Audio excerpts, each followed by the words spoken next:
Welcome to the Portland Real Estate Podcast, Oregon and Southwest Washington's #1 show for real estate news and information.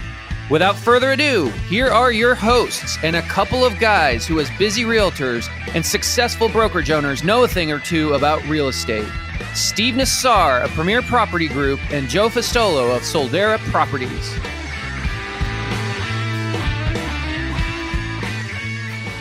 Welcome to the Portland Real Estate Podcast, episode number 144. We have the fabulous Kurt von Wasmuth, CEO, president of RMLS, who is always full of fascinating, amazing statistics and little tidbits that how we can keep this podcast under 5 hours today will be an absolute miracle.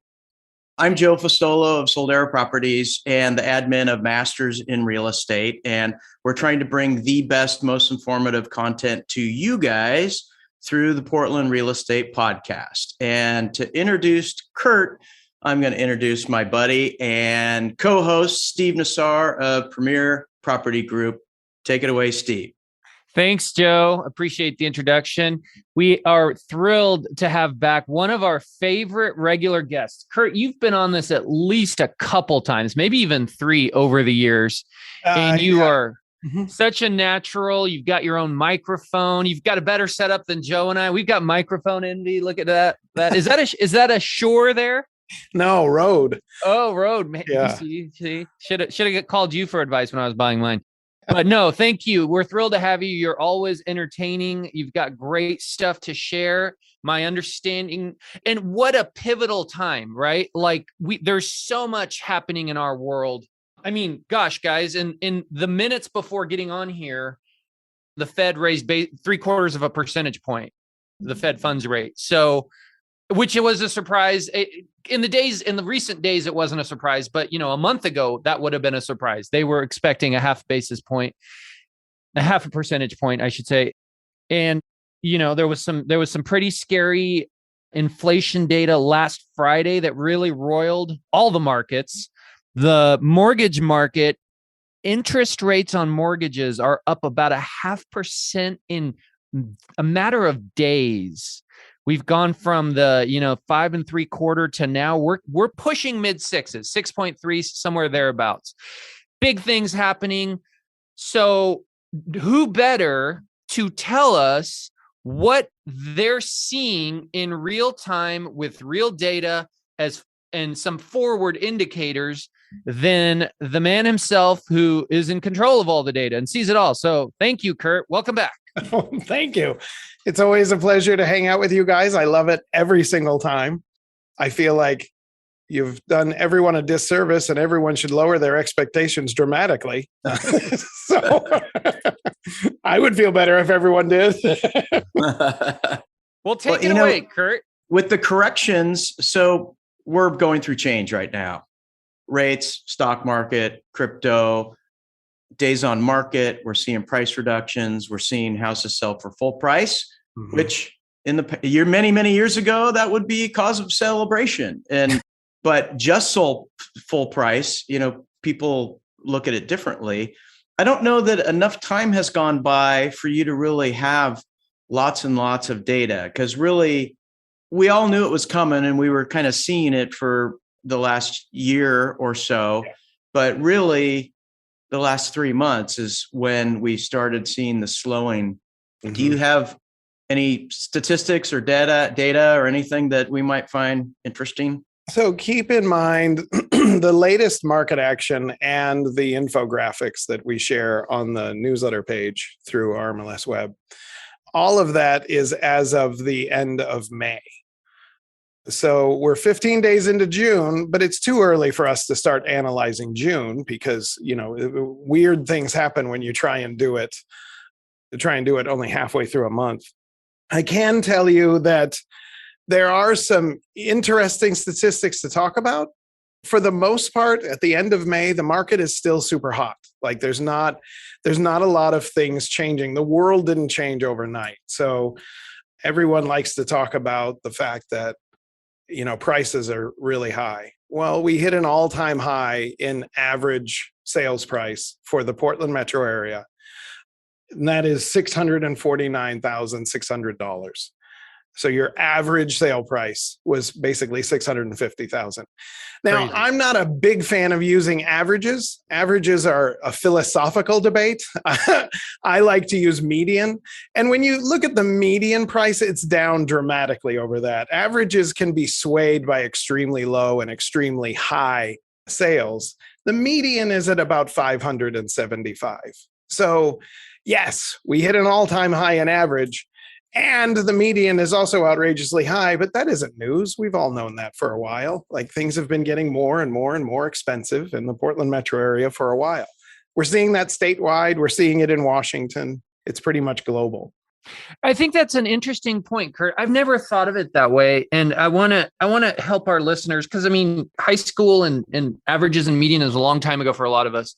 Yeah. So average is when you take all the home prices together, add them up, and then divide them by the number of homes. That's right. So what you're saying, if there was an one property, $80 million, which there isn't, by the way, right, and in there, all of a sudden that skewed up. Yeah, the average, or vice versa. If there was, if grandma gave her kids some property that was $1, which I probably wouldn't make it on the MLS, even though that does happen sometimes, that would skew it down. Yes. And what you're saying is median is the one where you take all of them in a row. Let's say there's 100 sales and you go, what was number 50? It was this price, correct? That's exactly right. It's the point at which just as many houses sold for more than that price point than sold for less than that price point.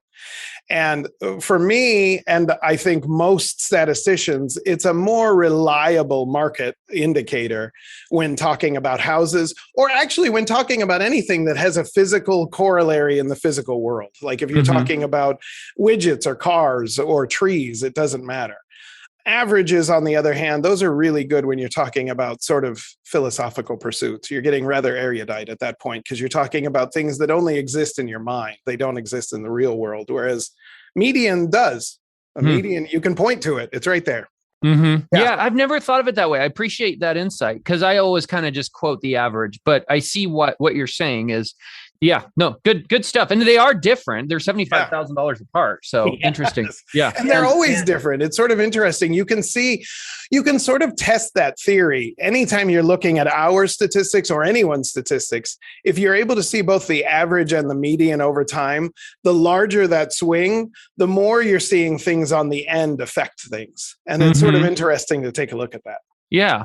I'm glad you guys implemented the infographics. It's like, there's all these amazing hidden tools that RMLS has that if more brokers knew about it. So I printed one out. This is for like all of Oregon. And I guess the people watching live, there's a video version live now in Masters, and there will be a video version in about a week of this live broadcast on YouTube. All the other podcasts are just audio only. But having this infographic, it's amazing to get the average sale price, the median price, the total market time, the inventory in months, the absorption rate and active listings. Now, this is a little too broad because the one I printed out was for the entire state of Oregon and the Washington people, the entire state of Washington that RMLS has access to. You probably want to condense it down to usable facts for you. And again, if you go by the average sale price, if you have a couple off the chart listings that sell or really low ones that sell, you're skewing the whole thing and you're actually giving a false perception of what's really going on. So I do like the median point. And one thing I'd like to point out is that, I don't do this enough, but RMLS is staffed with 53 people who come to work every day trying to make realtors more of a success than they were the day before. Like I can't say enough about my staff. And the thing that I want to say about these statistics is that the reason they were created was that we wanted people to have something that they could share. If you're an RMLS subscriber, you don't need permission to share this stuff. It's yours. Share it with anyone. Put it in your newsletter. Put it in your email broadcast. Put it wherever you want. You pay for it. It's your statistics. You can use them however you want. If you're not an RMLS subscriber, well, then you've got to ask for permission. And it says that down at the bottom. But if you're one of our customers, preach it high and low. It's yours to use however you want. And I see a lot of the realtors. So if you go to RMLS to the market action report. Mhm. And when you're viewing it, up there somewhere in the URL, it will say the word public, Yeah. which means you can copy that URL and share it to social media. And realtors, I mean, it takes a while, Mhm. but eventually we catch on. And then you could just post that link onto your social media. And it's like, hey, here's what's going on in your neck of the woods. Check Right. this out. Yeah. Boom. And you can post the whole thing. You could just post whatever you want. And there's no, saving it, downloading it, converting it to a JPEG. It's link driven, which is great. Yeah. And we need do to it for the whole. We do it for the whole state. We're doing one for Coos County and Brookings down in Curry County, and we're going it all the way out east. Like we've got, and all of Southwest Washington. We've got a ton of these that we're churning out every month. There's a lot of work that goes into this. Quite often, these things get released, and people are like, "Well, couldn't you just make this one little change?" And it's like, "Well, yeah, I could, but that means changing 37 different reports. Like that's not a little change all of a sudden. That's outrageously hard." Right. Mm-hmm. Go back to the stats, Kurt. You were talking about medians and averages for May. Keep going. So the market is still super hot. The prices are still way up, but there are some interesting things that we have found. Active listings. So we know everyone's been complaining about inventory being so low. And yes, the inventory is still low. Big deal. We've been less than a month of inventory for quite some time. We had a small uptick into 1 month's worth of inventory in the latest market action. I expect that to come down as we head into the summer months. But what's interesting is that May active listings were up. So if you look at the Portland metro area, you look at Coos Bay, you look at Polk County or Marion County, we've had 4 months in a row where the number of active listings went up. That's great. That just means more properties for your buyers to look at. It means more choices out there and a little bit less pain. But let's face it, it's still painful. 1 month's worth of inventory is not the goal. No one has ever said that that was a healthy market. And as we start seeing that now, as we start seeing this market cool a little, perhaps that number will become more and more and more palpable. But it's not the end of the world. 1 month's worth of inventory, we've been fluttering around that for well over a year now, and it works. People complain, but it works. Mm-hmm. One of the stats that grabbed my attention in your talking points, Kurt, is new construction. Yeah. And I put a lot into that. First of all, I'm living it. I work with a regional builder. Yeah. And we opened a subdivision in February. We would release a home on Thursday and review offers on Monday. And we usually had several, and they were usually quite a bit over, including 60, 70,000 over. Yeah. In the last couple weeks, they've now got 5 actives that are available, and they're offering some incentives, and they're not alone. I think we're seeing that. And I think that's telling of the change in momentum, because these are professional sellers. They know what they're doing, and they see something changing, and they want to get in front of it as much as possible, right? Talk about those stats. So one of the things we found is that the Oregon Office of Economic Analysis forecasts that construction growth is not only solid, but will be for quite some time. As far as new development or new construction goes, it should be promising in Oregon throughout the rest of this year. Our data actually backs that up. We went from 139 new construction listings in April all the way up to 196, which means that's 57 brand new construction listings just in 1 month. That's a huge leap for us, especially in new construction. Like, that is fantastic. The same trend is holding true for our friends north of the river up in Southwest Washington. They had 20 new construction listings. They went from 73 in April up to 93 in May. So we've got actual proof to back up what the Oregon Office of Economic Analysis is saying, and that is that new construction is going to be strong. It is, and it's going to be strong throughout the rest of this year. And I think that's good news. I think that's exactly what we need, is a little bit more building. And I know that there's pain points with building, and I know that it's expensive, and I know that there's certainly nothing RMLS can do about it, but it's good. It's good to see these kind of numbers, and it's good to see that stuff come on the market. There was a post in Masters over the weekend, I think, where it talked about how some of the big builders are starting to play nice again with realtors. They're starting to their broker, their commission, their buyer's agent commission is starting to come back to what it was before houses sold themselves. Yeah, that's good. I love to hear. It's really good. It's really good. It's kind of crappy too, in that they treat us that way, in my opinion. But I mean that we're there when they need us, and then they forget about us when they don't. But it's good. That's been going on since the beginning of time, because some of them are modeled that way. And Zillow tried with the iBuyer, Open Door. I don't know if they're doing it now or not doing it. They're on and off all the time. Rex was like that. Some of the builders like Lennar, it's like, hey, we compensate our brokers. It's a flat fee of whatever it is, tiny fee.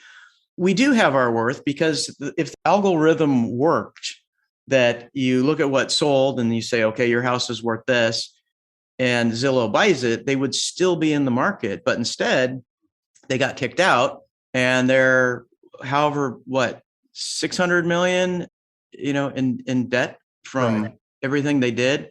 So realtors do have a value, and I'm really happy to see the builders building good products in good locations. The one thing I kind of wish is a different side of it, which doesn't involve realtors or RMLS, but I wish the county and the permits and everything would make it far easier on them to do their thing.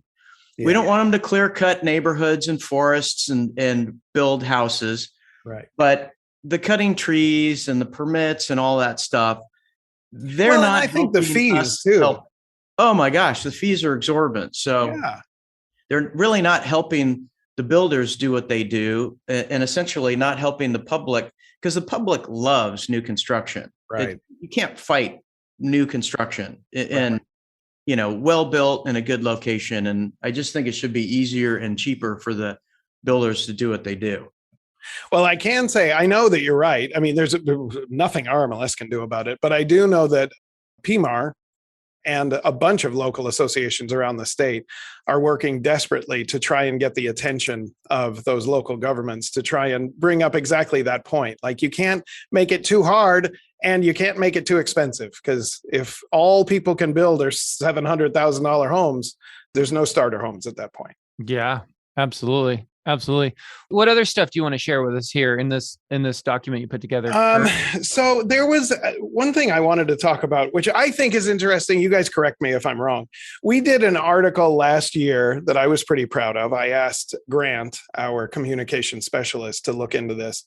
And we had found that during the pandemic, during the whole COVID-19 thing, we had found that the properties that had review deadlines, and otherwise, those listings that had in them, all offers must be submitted by Friday at 5:00, were receiving a dramatically higher sales price at the end of the day. And we weren't the only ones that noticed it. There were MLSs all over the country who were looking at that going, isn't that fascinating? And a lot of people spent a lot of time making new fields and, sort of putting a lot of information or importance on it. We took a look back now that the market is starting to cool a little bit. We're seeing sort of some leveling off in a number of different indicators. And the reverse seems to be true. Now, those properties that have review deadlines are actually bringing in lower prices than those who do not have. I get it. Yeah. We stopped putting a review deadline with that builder before that reason, because it just scares people away. When there's so much demand, you can afford to scare a couple people away who are like, screw this, I don't want to be in a bidding war. Right. But when demand craters and is dramatically less, you do not want to scare anybody away, especially as they're looking at mortgage rates and other scary stuff already and wondering if they should do something. So interesting data. Yeah. The other thing that I thought, I don't have this on my talking points, but this is something that I'm super fascinated by, is the fact that we can back up a number of trends that happened because of COVID. We can back that up by showing data in the database. So for instance, one of the things that this global pandemic taught people was that their backyard is their most important asset. Like, they have to have a backyard because they need some place to be outside while still remaining safe. And you can prove that by looking at the searches in the RMLS database, the number of saved searches and prospects that are going out that include lot size and acreage shot up like 1,200%. Like the number of people who are searching for that information went up dramatically. You can also see that people are looking for larger square footage now because they're using their homes for things they haven't before. They're using them for doing Zoom meetings like this, and they need to have a quiet room where they can meet, or they're putting in gym equipment in their room. And you can look at, it's fascinating to me that something big like this happens, and then I can prove what people are doing just by looking at our own database. Look at what people are saving in the database, look at what they're searching by.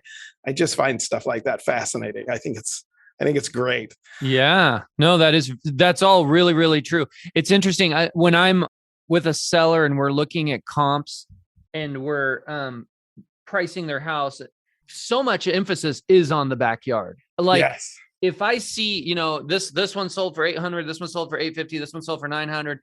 When I'm getting to the 900, I'm looking for that wow backyard. I know that there's something going on in that backyard because more often than not, that is where that extra oomph is coming in price. Yeah. It kind of makes sense anecdotally too, because you look at the number of people that are buying like farm equipment. There's way more people who are putting like chicken coops in their backyard. Everyone ran out and got a pandemic puppy. Like everyone has way more pets and stuff, and they need larger space to take care of all that stuff. It's kind of cool. I love it. So with that, I always thought it would be amazing to have two home offices, because if you have a couple that's together and they're both professionals, and especially in that scary time when nobody would meet face to face, you sort of need your own little office at home. They really need two offices where you could talk as loud as you want, yell and scream, have your microphone, have your camera. Have you been seeing from the real estate company level, have you been seeing lots of commercial shifting of offices and shrinking footprints? Because you were on episode 122, which was right when COVID happened. And we were all predicting that maybe this is going to be the big catalyst for people reducing footprints or getting rid of offices together. Right. Have you noticed that, or do you even pay attention to that? Our database isn't really reliable when it comes to commercial, because most of the commercial is done outside of the RMLS database. But I can tell you there are two interesting trends that I have heard about from multiple sources. One is that we thought, and in fact, I predicted, like an idiot, I predicted there would be a mass exodus out of places like where we are right now, where you find these office parks. And everybody was learning how to work from home and they were just going to leave. That isn't happening. And it's not happening because everyone's locked into leases. We're one of them. Like you look at RMLS, we're in a 7-year lease. I have the vast majority of my employees are working from home right now, but I can't just up and leave. So that's going to take some time to iron out. Do you think you would if you weren't today? I by the way, I drive by your beautiful new location all the time. I see your big RMLS sign there. Yeah. It's so close to our world. So I appreciate that. But do you think you would if you weren't in a lease? Like, you guys think you could all work pretty well from home?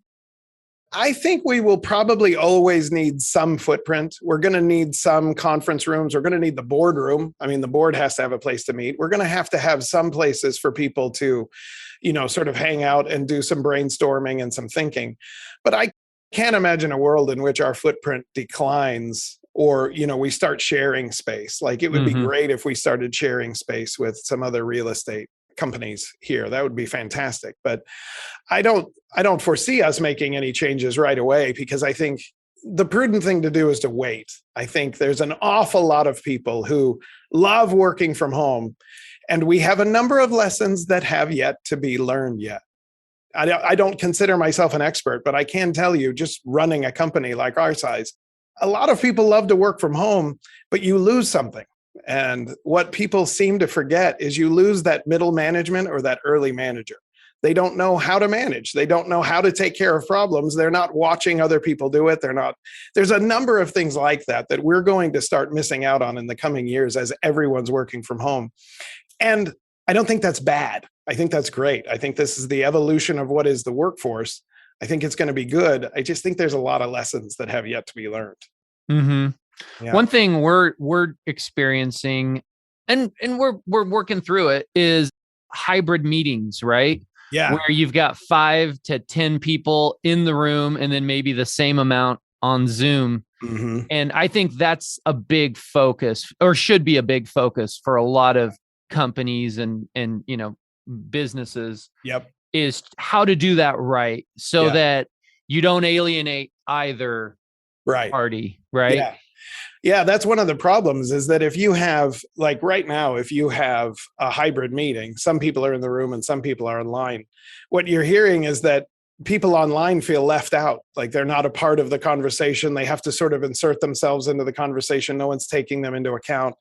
And then you find knee-jerk reactions. I think it was Facebook or Meta, whatever I'm supposed to call them these days. I think it was them that decided if one person is going to be online, then everybody has to. So even if you're all sitting in the same room, everyone has to do this virtual meeting thing. And I think that's a perfect example of what I'm talking about. We have to get better at this, and we will. It's just, this has been pretty quick. I mean, this has been a little bit less than 2 years where we're trying to figure out how to do this. Actually, way less than 2 years. Yeah. Yeah. What else you got for us, Kurt? The only other thing the second trend that I know of in commercial is that a lot of people are buying now. Leases are starting to go away, and people are buying their own smaller buildings out of a sense of security. Like they want to have control. They want to know that the place is clean. They want to know that the, air conditioning unit is up to snuff. Like they want a lot more, sort of knowledge than they had before. There was an awful lot of trust. And what we're finding is that, and when I say we, not RMLS, but the commercial brokers that I've talked to, what they're saying is people are looking to buy. There's a lot of small buildings that sat around being for sale for years, and now they're getting snatched up left and right. I think that's interesting. I know we as a company have started talking about that. We haven't pulled the trigger on it yet, but we have started talking about, I mean, it makes sense. I'm curious as to the real estate population. What I saw in the 2008 to 2012 correction, 2008, we had an all-time high. Our market was booming for a solid 10 years. Yep. 2012, it was cut down considerably, almost in half. Well, once you hit bottom and bounce and start going back up, our numbers keep getting bigger and bigger and bigger. And that's sort of reflective of the market. It's like, hey, I want to be a realtor. All you do is you put your stick in the ground, you get paid all this money. You don't have to do anything. Yeah. So we have 10 years of fast and furious. What's RMLS's subscriber number look like? So we just hit an all-time high. For the first time in the history of the world, RMLS has over 16,000 subscribers. It's not much more than that, but we do have more than 16,000. How many in Portland Metro? And feel free to include and exclude Vancouver, Clark County. I'm very curious because I always am quoting this. My guess is somewhere around 12, 14, whether you're including Clark County. Yeah, that's exactly right. It's around there. I don't have the numbers right off the top of my head, but you're spot on from the last report. Okay. And what were we before the pandemic? Because I have to think that it's grown, it's increased dramatically. It has. So we waited for years and years and years to break the 15,000 mark. We got up to it several times and flirted with that line forever. And then finally in 2020, we broke the 15,000 subscriber mark. And then this year we broke 16,000. So it went up dramatically. Okay. And I don't have any numbers to back this up, but anecdotally, I've told everyone, I've told our shareholders, I've told our board of directors, it's obvious that people are sitting at home, they're watching, home and garden television. They're saying, I can do that. And then they're going out and they're giving it a shot. And that's fine. There's nothing wrong with that, but you can tell that there's a renewed interest in real estate. When you're looking at a world in which everyone's talking about the great resignation and everyone's quitting their jobs, it's amazing that a bunch of them are thinking, okay, well, I'm just going to give real estate a try. It's very attractive and it's a very cool industry. Like you guys are the cool kids. Well, and also remember during the pandemic, there was a lot of people let go from like jobs that I think were especially attracted to real estate. I mean, servers, a lot of industries shut their doors for many, many months. I mean, this feels like a long time ago at this point, but you know, it wasn't that long ago. It was a year and a half ago. Yeah. And those people, and they were getting big bucks from the government to do nothing. Yep.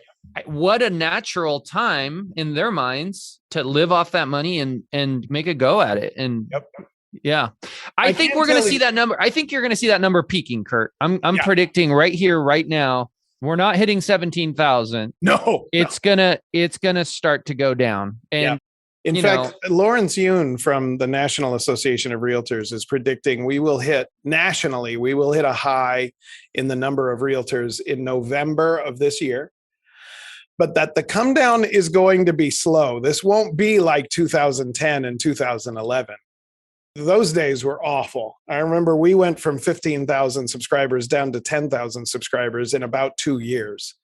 And it was an absolute misery. And, you know, it's really difficult to budget during those times. Like, what are we going to spend on lock boxes when we're going to have about 2/3 the subscribers we used to have? So budgeting can be really hurt by that. But Lawrence's prediction is we hit a high in the number of realtors in November of this year. And then over the next 5 years, we slowly start to dwindle. And his reasoning behind that is that there are still people in jobs that they hate. There are still people looking for a reset. While at exactly the same time, there's a number of people that are like, yeah, I gave it a shot. Didn't work. And we're going to see that turn around. So we'll see how close he is. Traditionally, Oregon is usually about a year behind the national trends, but I think he's probably pretty close. And I think you're right, Steve. There's no way we get to 17,000 subscribers. It just doesn't happen. But I don't think we're looking at the mass exodus that we had about 10 years ago. You already are seeing vibes of it on social media. I mean, if I was scrolling through my thread yesterday, and I think there's a segment of the agents, you know, probably some of the newer ones, probably some of the less experienced ones, it kind of gets in their head, right? Like, and that's 90% of the battle is to not, you know, get consumed with fear or uncertainty or lack of confidence. Right. You know, you start seeing stats about major national companies laying off. You start seeing what mortgage rates are doing. You start, you know, and it's easy if you let it to start getting that pit in your stomach and feeling uncertain. And that's the kiss of death in this business. I mean, you can't go out and conquer the world and get in front of a seller and convince them to work with you, or a buyer for that matter, if you yourself have those jitters. And I just am already sensing it, even just on social media, that there's absolutely. Yeah. And I think, you know, I can tell you in the last downturn, those realtors that I saw make it through the best were those who said, yeah, the market's going to be rough for a while, and I know exactly what to do in this market as well. I just pivot. I just do things differently. And I think that's a really good lesson for all of us. It doesn't matter if you're in real estate or the MLS world or an association, or if you're working at Target. If things turn around, you just pivot. You change the way you did things before and you adjust.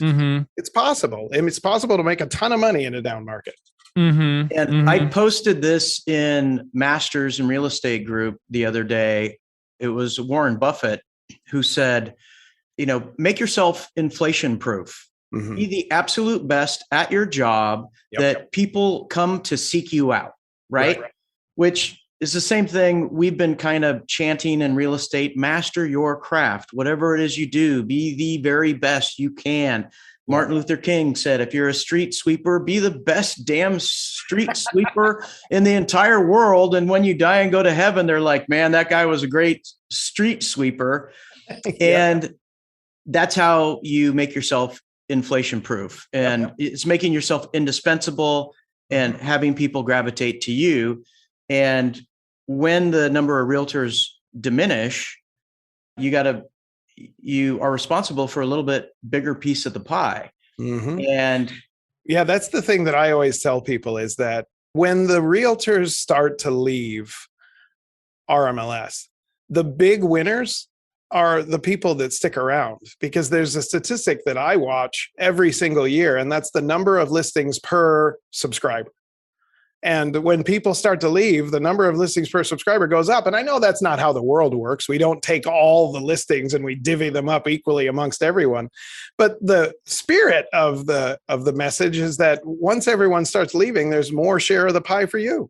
Mm-hmm. what Well, is that number? it's hard to compete with friends and family, right? Like sometimes the most fierce competitor, you know, an agent like Joe or I could have is that seller or buyer who's like, yeah, Junior just got their license and we're going to give them a go at it. I mean, like, how do you compete with that? Right. So I guess you don't. I mean, everyone's going to do that. I can't imagine what that sales pitch would look like. Forget about your nephew. Yeah. Hey, if you have a bad transaction, he's always going to be your nephew. Maybe find someone that you don't know. Maybe someone you don't even like, but you think is good. That's a good angle, Joe. I like that one. Lost. Yeah. So I'm curious, statistically speaking, so we have 16,000. Yeah. What is that an annual statistic? I mean, what is the number per broker? Is it still that 1.5 listing? Oh, I would have to look it up. On average? I know it's not very high. I know we have a very small percentage of people that do 90% of the business and a very large percentage that hardly do anything. And it's wildly different in every area, and it's wildly different every single month. So every single time I run it, it's wildly different. So I don't have those numbers in front of me, but I can tell you we are at the point right now where the indicators are such that we might have too many subscribers. Like there's a point at which every geographic region has too many realtors in it, and that number needs to come down. But luckily, I think from my standpoint, it's going to happen slowly. And that's probably, I think that's a healthy way of doing it in the market. Because what we don't want is the consumer sentiment to change either. Because the minute everyone hears, oh my God, no one's being a realtor anymore, they also lose faith in the market as well. So I think having strength in the market is good. I like that. So that makes me think of two questions. So with a record amount of realtors, right? We have much more inexperienced realtors there. Yes. And I know that you guys are your own entity. You're completely different from the real estate commissioner. However, I'd love to know the number one realtor to realtor report. Like when a realtor reports another realtor for something, what normally is that? And then I know, Wanda, in your office, you guys have your own warnings that you shoot out and say, hey, you did this, please fix it.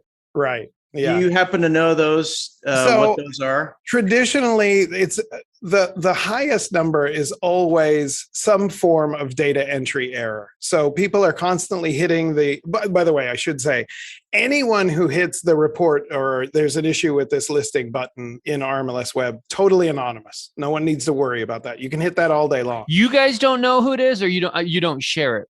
No, we know who it is. Okay, we have to call you back. You would, yeah. Because sometimes we need clarification, but we don't have any way of sharing who that is. Yeah. And then Wanda or Valerie or someone will pick up the phone and just make a phone call.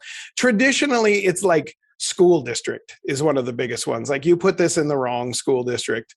And I can say it's like 9.2 times out of 10. As soon as we make that phone call, they go, oh, oops, and they fix it right away. Like the whole thing is fixed within an hour or 2 hours. It's very rare, but it does happen that we get something where someone has put in, they fat fingered the square footage or something like that. And we just can't get them on the phone and it lingers for a while. But for the most time, those are really easy fixes. They're totally anonymous. Branding and photos. I bet a lot of signs get accidentally put in a photo and it shows their name and that gets flagged. I'm pretty proud. We've made that number go down dramatically and we're going to make it go down even more dramatically. we tasked our help desk every single morning, goes through every single video and photo that's added into our database. And we catch most of those ourselves. Oh, wow. Okay. We don't get a lot of calls on that. That doesn't mean don't call us. Again, totally anonymous. Please call us if you find anything that we've missed, but we usually find those ourselves. And we've recently been working with a third party who's going to help us use artificial intelligence to find those. So as soon as the listing is added, RMLS Web itself will start notifying you and us and saying, I think I found a sign, or, you know, I think I found someone seems to have put their own name on top of this picture. And we'll be able to find that ourselves just using AI, which will be great. You know, there was one time years ago, 2 times, election year, that was really crazy. And there were 2 sides and people were fighting each other. And the whole coming soon debacle. So now that the coming soon has been implemented and we still kind of have a hot market, but nobody seems to care about that anymore. I mean, people were passionate. That was the hill they were prepared to die on with coming soon. And are people even doing coming soons anymore? Yeah, they still use coming soons. Are you talking about the RMLS coming soon? Yeah. Okay. Yeah, they still do it. It's a small part of the market. It's not as prevalent as everyone was saying. We get this. This all comes in cycles. There was a period of time where people were saying every listing in the database is going to be an auction. It was the same thing with coming soon. Everyone's going to be doing this. They want to build buzz about a property that's coming. It's about 7 or 8% of the listings that are added. It's not very large. And for those people that do it, it's very targeted. So coming soon, you can enter into the database and you've got 21 days to pre-advertise it if you want to, but you can't have any showings. It turns out that the median number of days in the coming soon status is 6. So people are doing this in a very targeted situation where they're like, look, we ran into a problem. We're about a week out from going live. Let's get a little bit of buzz going. Let's get some showings scheduled. And then we're going to go active and allow the whole marketplace in. Can I explain why that is the case? I mean, I'm probably your perfect example of a person who uses it. It's so you can have your sign put in front before you're live. And it's so you can probably send an e-flyer out to a bunch of agents going, hey, this is going to hit the market Friday. But in order to do that, you need your photos. So if your photos are Friday, you're probably taking it coming soon that day or Monday. And Wednesday, you're putting your sign in the yard and you're sending out an e-flyer and you're on the market Friday. I mean, it works great for that. I don't know that we use coming soon necessarily, even though I don't think it hurts to get it in front of a bunch of agents on RMLS. I mean, we're probably, what we're more doing is trying to keep out of trouble. I mean, I have had one time where Wanda called me, I think, and our timing was just ever so slightly off. Like we sent the e-flyer out and somebody complained that we weren't coming soon. And I got my hand slapped and we've been more careful since. But that's really what I think coming soon works well for. Yes. And in a tight market like this one, there is an argument for, listen, I can't find anything for my buyers. But the point of the coming soon status was that a realtor would know, listen, that house on the end, that's going to be going live in 7 days. Like, I know that information, but the consumer doesn't know it. It's not going to show up on Zillow. It's not going to show up on Facebook. It's not going to show up anywhere. But I can tell you that one's coming in about 7 days, and we'll be able to see it then. Like that type of information really increases the value of our realtor subscriber. And that's what we're here to do, is to make you look better. And in a tight market like this one, that's really valuable. Once things flip around and there's more listings than we know what to do with, I don't know that the coming soon has as much value as it does now, but maybe it'll still be used. I agree. I do agree with that. So we can make a coming soon search for realtors. Realtors can see it. There's no automatic feed where we can send it to our prospective buyers. I mean, we could manually make a PDF and send it to them. But I see in my coming soon search, there's lots and lots of pendings. And I'm curious if a significant number of those coming soons go from coming soon to pending versus coming soon to active to pending? The thing is, Joe, you bring up a really good question. It's not all that often. But what we're finding is that when it does happen, it hurts more and people remember those situations. But it's like a small percentage of the properties go from coming soon directly into pending. It does happen. It's just that when it happens, everyone notices it way more than the thousands of times when it didn't happen. It's just how human beings work. I mean, I'm exactly the same way. I could drive through 3 green lights, but the minute I get stopped at a red light, I'm like, oh, of course. Yeah, exactly. Good deeds go unnoticed, right? Yeah. First time something goes wrong, everything is horrible. Yes. Hey, Kurt, I had a couple comments about RMLS. First of all, I love the new homepage. Good. That's a really pretty house. I think it's modernized your feel. And I know that's something that you guys have been criticized about. And I like that. I love that you added more watches. Good. Did you notice that, Joe? I think we talked about that with Kurt up last to 200. time. That's my favorite. One of my favorite features. You can watch a listing or you can watch a tax record even. Right. Yeah. Brilliant. And that we have 200 now. And I had maxed mine recently. It was just about 2-3 months ago. I went to watch something. It was grayed out. The button was grayed out. I'm like, it kind of threw me off for a little bit. And I was like, and then we did some research. I think actually one of my people called in and, oh yeah, you're at your max. So we had to go in and delete some. Yep. So thank you for doing that. The infographics are great. The market report is great. And what a lot of your subscribers don't know, and this is probably the worst thing possible, is that RMLS, from our dues, everything that we pay, you provide stuff. You'll come out and say, hey, you get Remine, or hey, you get this, you get this. Yep. And people are like, oh, well, okay. They don't fall over themselves being abundantly thankful, but they don't know that from our dues, RMLS is subsidizing those. Yep. Those platforms do not come to you for free. That's right. You have to have board meetings and say, what is the latest and best thing for our consumers that we're going to pick up the tab for? Right.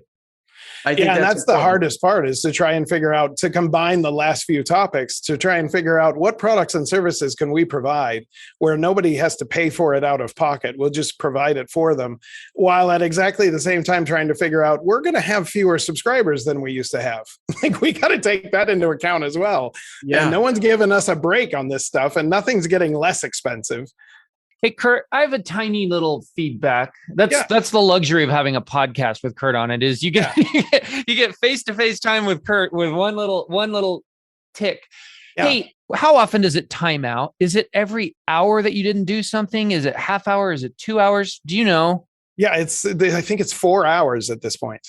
Okay. It's an incredibly long period of time. And I do want to say, if anyone is getting logged out faster than that, you've probably shared your password with someone. I know that. And I recently changed my password because I was worried maybe a team member had it. And so, But here's my one little maybe wish list is, if it logs you out, could it be more obvious that you're logged out, so you don't start typing a bunch of stuff and doing a bunch of work and then go click search and it's like, oh, log in. And now you lost everything you had typed. I know it sounds really small, but like I'll have an address of something and I'll have the search bar up.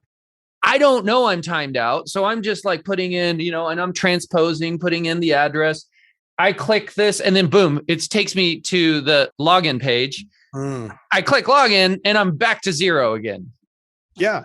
Let me see what we can do about that, because there's a number of options we have available. Maybe we can look into that. Whereas if it had just taken me to the you're logged out page, I would have clicked log in first before I wasted that little bit of effort.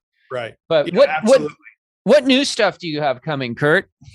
So we have kind of a big announcement coming. We're not announcing it anywhere but here. You guys will get the first crack at it.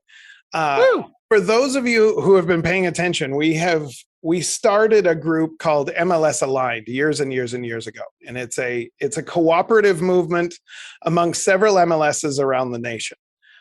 basically a bunch of us got together and we were complaining about the same stuff. Like if you remember back several years ago, our CRM wasn't working. And I was complaining about that. And several other MLSs around the country said, oh, our CRM isn't working either. We haven't been able to bill anyone in a quarter. And we just started realizing, like, what's the point of all of us going through this alone when we're not competing with each other? And so RMLS, the Arizona Regional Multiple Listing Service, the Metro MLS in Wisconsin, UtahRealEstate.com, and MLS Listings in Silicon Valley formed this thing called MLS Aligned.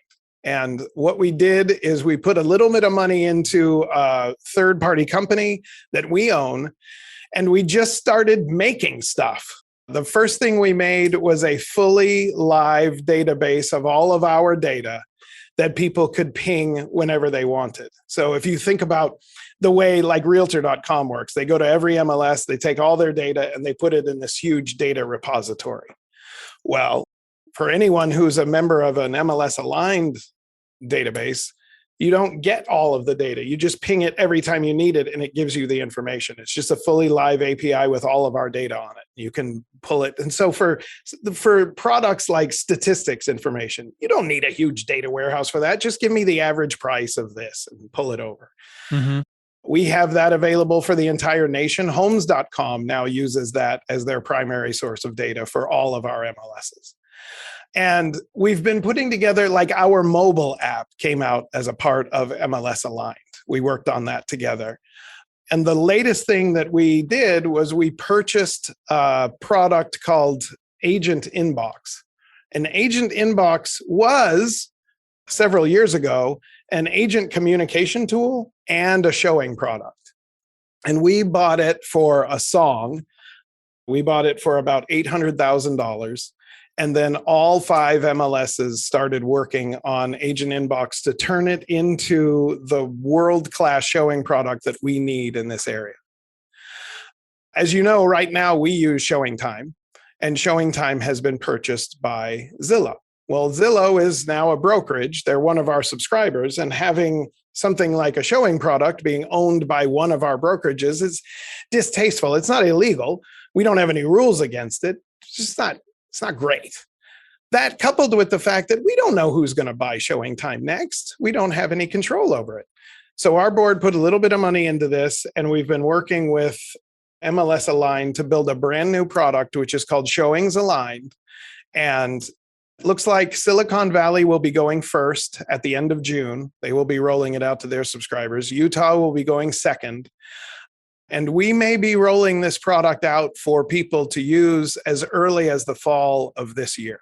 Wow. Big news. Yeah, we will have our own showing product that is owned by RMLS and several other multiple listing services.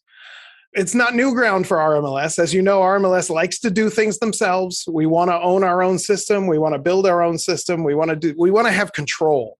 And this will allow us to control the data. It'll allow us to control who owns it and purchases it in the future. It's a great idea. I really applaud our board for having this foresight.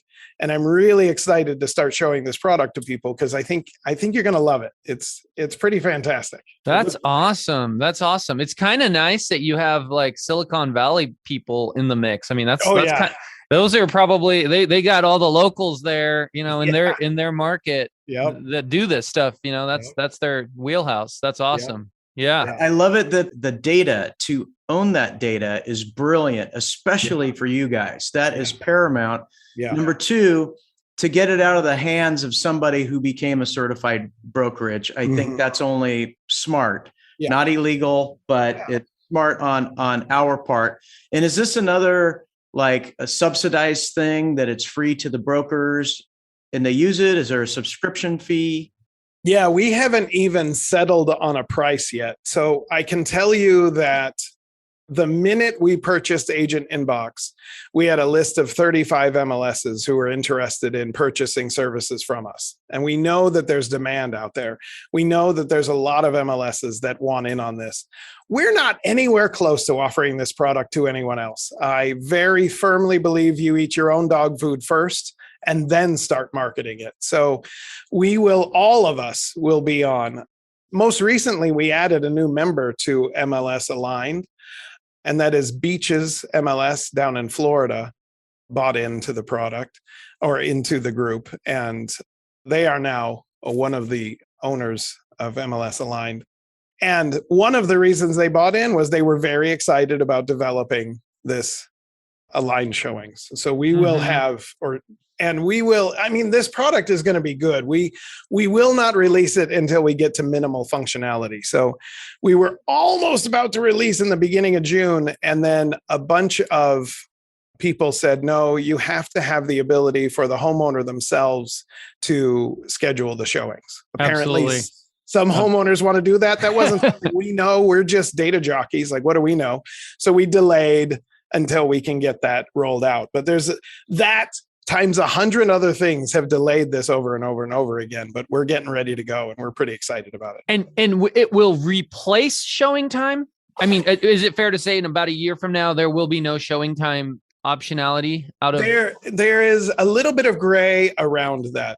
Showing Time has said that they would be willing to work with us on two-way communication. So if something is scheduled in Showings Aligned, that it would just block out time in Showing Time. And vice versa. If somebody used something to schedule some time in Showing Time, it would block out time in our product.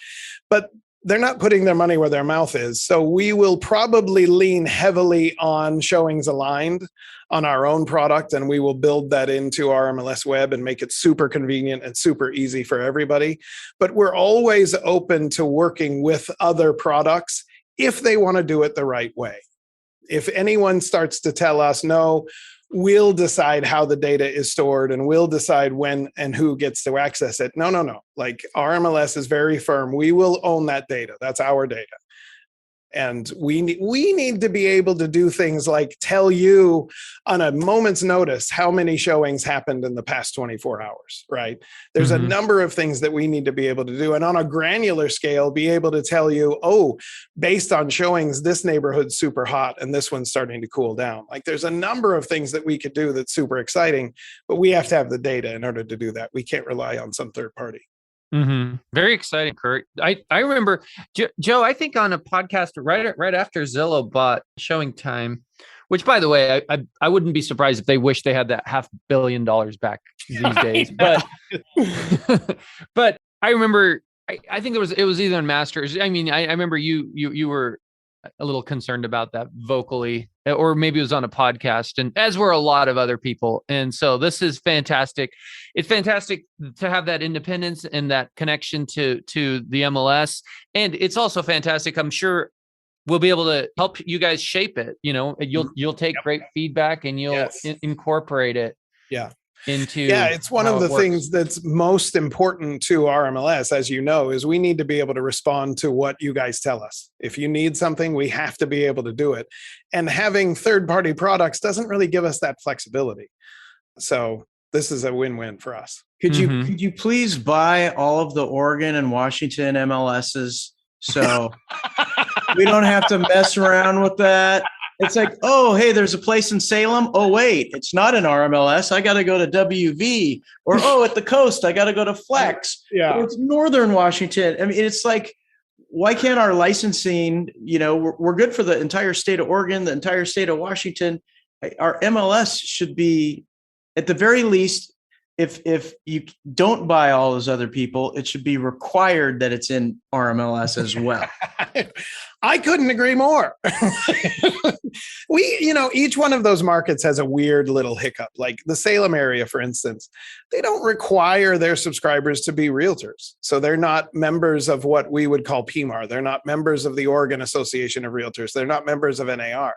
And as such, they don't even qualify for RMLS services. So it's difficult for us to go down there and sell them on it, because we also have to sell them on realtor membership. And there's a number of different quirks in each of those areas. Interesting. The coast, I'm not all that worried about. We have like 97% crossover with the coast. So somebody told me that the other day, Kurt. One of our agents over in Seaside he has a high-end property. He was it's a family member, and he was asking me about maybe co-listing it together. And I asked him, I said, okay, so you have the local MLS. He goes, yeah, but it's not really that important. Everything is RMLS over here. Right. Yeah, he did say that. That was interesting. So I don't spend a lot of time marketing to the coast because how's it going to pay for itself? Everyone's already a subscriber. Right. Yeah. I didn't know that. Yeah. Interesting. And then Medford is too far away. I don't think no one's ever called me and said, let's get Medford. Right. Yeah. I don't think Joe was saying that either. Hey, I have a question, Kurt. Back to some data stuff. Yeah. Do you guys track price reductions and back on market, or like was pending but is now active again? We do track the status changes, yes, but we don't do a very good job of tracking price reductions. We have that data in the database. It's available to us.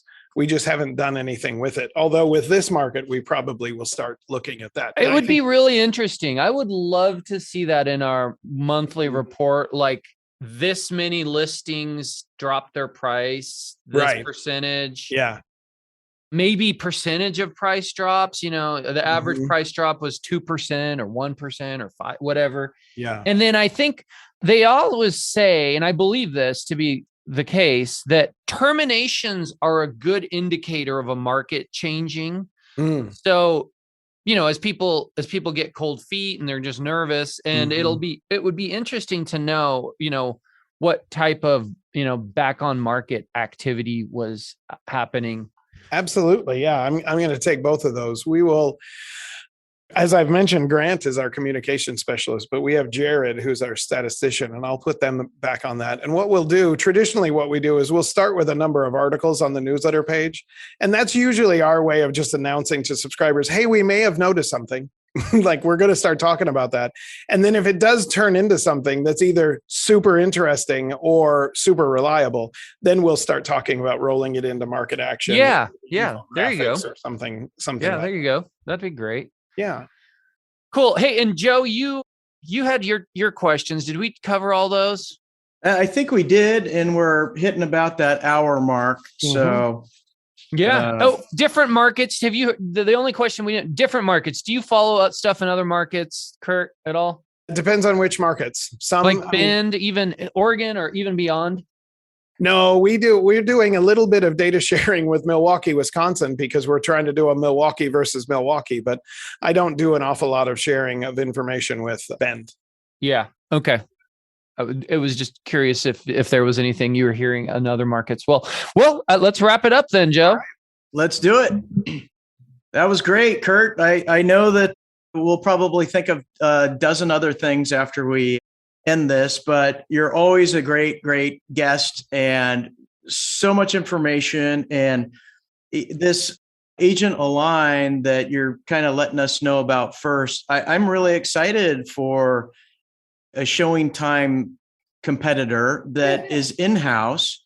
I'm looking forward to having more statistics. Hopefully it'll incorporate feedback in it, so you get to analyze that data as well. And it makes it easy for us to get the message to the listing agent of all that. And if we ask you to come back in the future to share more great stuff, or are you willing to do that maybe before the end of the year? Yes. Gentlemen, I'm always thrilled to be a part of this podcast. It's always a lot of fun for me. So thanks for having me on, and I'll come back anytime you ask. Hey, we have a couple quick comments. First of all, no comments. That's it. Goodbye. Cheryl, well, this one was good for you, Kurt. Cheryl Clunas says, we love, all caps, Kurt von Wasmuth. Oh, Cheryl, thank you. Hewitt has laughing emojis. So I'm guessing Kurt said something funny because he's the funny one on here. And then Ryan Jacobson said, back on market and price changes are in the hot sheet, but you can only go back 45 days. So that's true. There's something I did not know. So yes. Awesome. We can watch it in real time, so their comments pop up in real time. So we'll get to find out what she was laughing at. Yeah, exactly.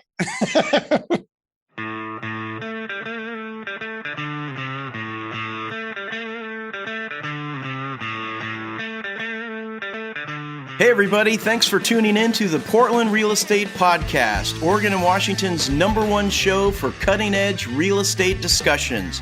Also, I'd like to give a shout out to the members of Masters in Real Estate, a private and exclusive Facebook group, and the #1 source for all real estate topics. Thanks for being there, gang. I love you. Finally, I want to thank our faithful listeners. Without an audience, we're just two guys talking to each other. Make sure you hit the subscribe button so the new episodes automatically come to you. Make it great.